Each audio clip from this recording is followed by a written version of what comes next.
Hi everyone, it's me. Welcome back to my YouTube channel. आज हम जिस topic पे बात कर रहे हैं वो है डायरिया। डायरिया क्या है और ये किस वजह से होता है और इसके क्या क्या सिम्टम्स आती हैं, प्रिकॉशंस क्या है और इसको हम किस तरह से ट्रीट करेंगे, तो ये सारी बातें हम इस वीडियो में डिस्कस करेंगे।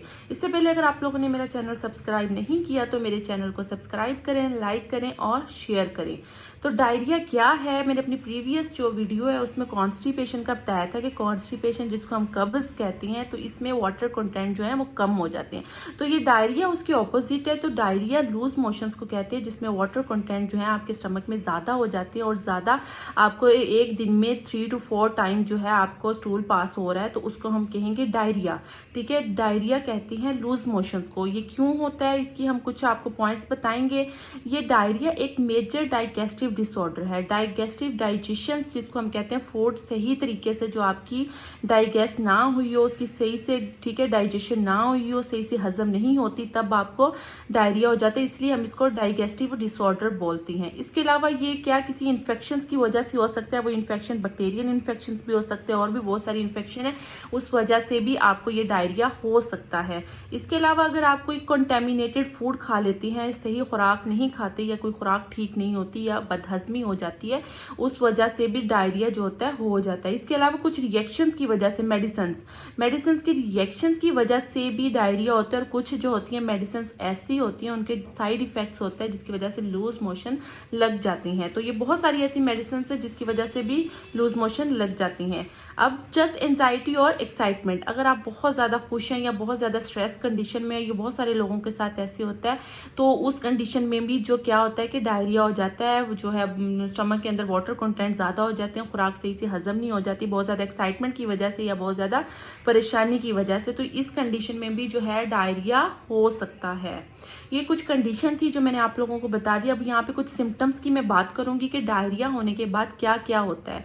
तो एब्डोमिनल पेन होती है, आपकी पेन शुरू हो जाती है एब्डोमिन में। ठीक है, इसके अलावा क्रैम्प पड़ने शुरू हो जाते हैं, टाइट्स जो है वहां से आपकी टाइटनेस फील होने लग जाती है। ब्लोटिंग होती है। इसमें क्या होता है कि आपका जो पेट है वो फुल उभरा हुआ, फुल और टाइट किस्म का जो है कंडीशन जो होती है आ जाती है।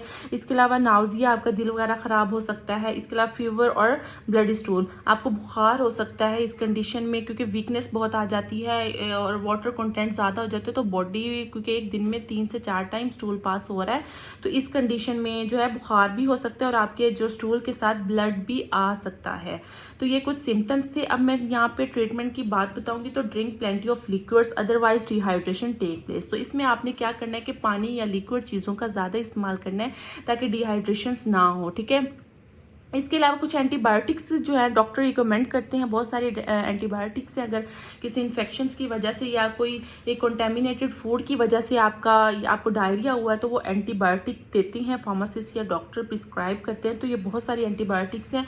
ये डिपेंड करता है, वेरी करता है पेशेंट टू पेशेंट की कंडीशन है, उसको कब मतलब कितने दिनों से डायरिया है या अभी रिसेंटली है, तो ये पेशेंट टू पेशेंट वेरी करता है। अच्छा, यहाँ पे अगर मैं आप लोगों को यहाँ कुछ प्रिकॉशंस बताऊंगी कि डायरिया जो है, अगर आप लोगों को हमेशा जो है डायरिया से बचने के लिए यहाँ पे आपने हमेशा अपने हैंड जो है अपने वॉश करने हैं। ठीक है, with soap after using the toilet. ठीक है, टॉयलेट यूज करने के बाद आपने अपने हाथ अच्छे से किसी डिटर्जेंट के साथ, सोप के साथ वॉश करने हैं। इसके अलावा जितने भी आप लोग फ्रूट्स और वेजिटेबल इस्तेमाल करते हैं, उनको पहले अच्छे से धोना है। धोने के बाद उसको प्रॉपर अच्छे तरीके से वॉश करने के बाद इस्तेमाल करना है, क्योंकि यहाँ पे फ्रूट्स और वेजिटेबल्स के ऊपर बहुत सारे बैक्टीरियाज भी होते हैं जो जाके इन्फेक्शन कॉज करवाते हैं स्टमक के अंदर।